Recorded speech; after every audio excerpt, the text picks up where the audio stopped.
today I want to give you some quick information on a particular condition that actually is used to try to figure out your risk factors for how long you are healthy enough to actually live, and especially live a quality life. Now, before I move forward and begin to speak about this condition and give you the symptoms of it so that you can start to reverse these health issues, I want to make sure that you like this video and that you subscribe to my page, and I'm going to continue to get information out to you to live a healthier life.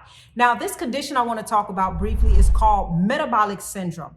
Now, this is a condition where you look at certain factors that's going on in your life, certain chronic illnesses that actually starts to give you some kind of clue of how healthy you are, and if your lifespan will be shortened or not. And they include several different symptoms, and these are symptoms you really want to take serious, and you want to begin to reverse them. And it is possible. A lot of these issues, doctors have told us there's no cure for, but a lot of them are preventative and they are reversible. Now, one of the things that can be a symptom of metabolic syndrome is high triglycerides. Now, I know when we're talking about triglycerides, we're thinking, for example, that it has to do with fat. And so mainly when you have bad cholesterol issues, the doctor will actually put you on a low-fat diet, and it doesn't solve the solution because there's one consistent thing that is happening in your body that makes all of these symptoms happen. And the second one, let me go ahead and give them to you in order,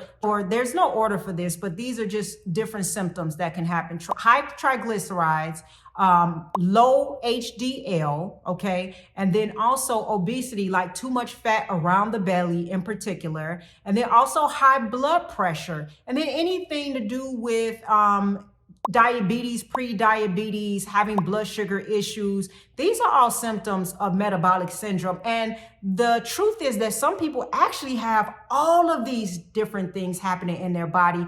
And if that is the case, then you'll be diagnosed with metabolic syndrome, and you really need to start really addressing this, because you don't want your health to go downhill because you're having all of these different issues. And the good thing is that we can identify when you have all these issues, what is the culprit behind what is happening. And the doctors will often try to give you the wrong things that are happening to make you have these diagnoses or these quote unquote symptoms.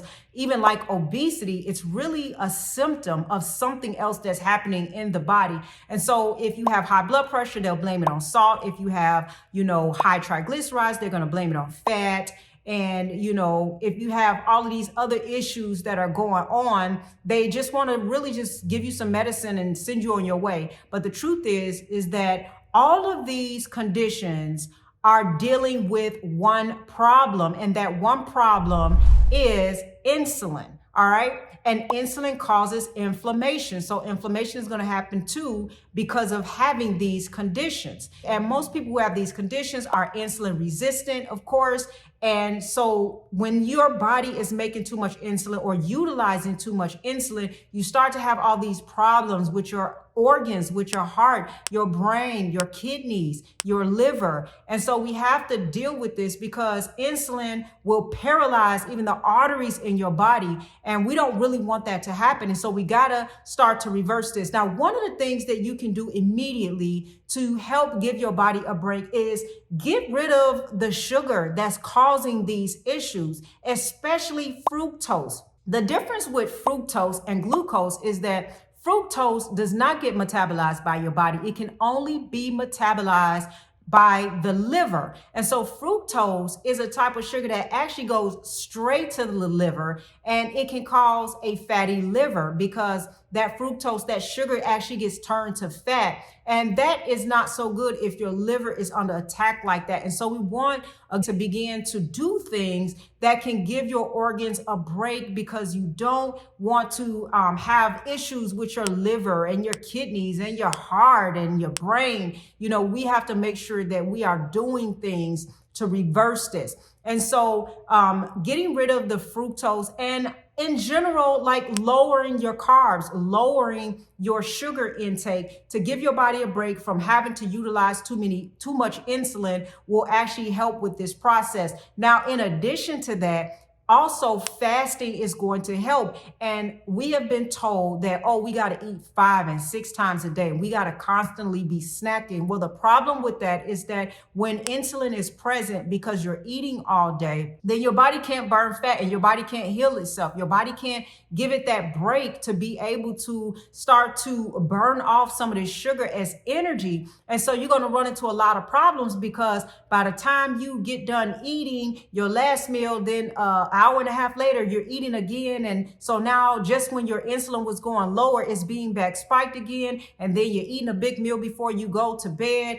And this continues on and on. And so how do you give your body a chance to like lower the insulin to be able to heal some of this inflammation in the body? It just won't happen. And I think sometimes, people just eat out of boredom. You don't have nothing to do. You've known the situation where you're just bored and you go to the refrigerator in your kitchen and you're looking in the refrigerator and you really don't know what you're doing. You're just kind of there like a zombie. And the thing is that eating and times of eating should be a meaningful act. It should be an act that requires the mind and requires thinking, and it's intentional. Because honestly, if we were eating as normal and as many whole foods as we need to eat, we wouldn't even be as hungry or have half the cravings that we have. And so making sure that even after fasting, that we're eating a proper diet that is non-processed foods, non-refined, non-artificial type foods, that will actually help. Because what happens is when you eat all that sugar, you actually interrupt also your hormones.